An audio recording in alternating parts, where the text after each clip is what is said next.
აბობს ესეთ რამეს უფალი ჭეშმარიტს გეტყვით თქვენ უმჯობერს არს თქვენ და რათა მე წარვიდე. უფალი რომ მიდის მოციქულებს რა თქმა უნდა არ უნდათ ეხლა კვეთით აღდგარი მაცხოვარი იხილეს და გაუხარდათ კიდევ უფლის დატოვება არ უნდათ, მაგრამ პრინციპულად მნიშვნელოვანი რომ არის ამას გვეუბნება მისი ამაღლება. ანუ ჩვენგან განშორება, ანუ ჩვენ რომ მას ვერ ხედავდეთ.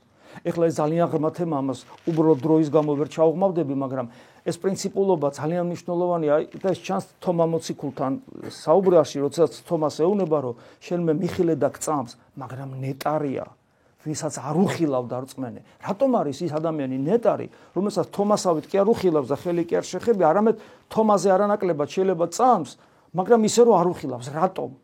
იმიტომ რომ ხილვა ღმერთისა, განკაცებული ღმერთისა იესო ქრისტეს ხილვა, ისე რომ არ გიხილავს იგი კვეთით აღდგარი და ის ყველაფერი რაც მოციქულებმა იხილეს, მისი ხილვა და მისი ღმერთობაში დარწმუნებულობა და ცხოვრების მიზღნა ამ ყველაფრისათვის შეუძლებელია თუ შენი გადაქცეული არ ახარ ღვთის ტაძრად, თუ შენში ღმერთი არ ცხოვრობს. და ამიტომ ნეტარი იმიტომ არის ის, ვისაც არ უხილავს და რწმენეს, რომ ასეთი ადამიანი ღვთის ტაძარი ხდება.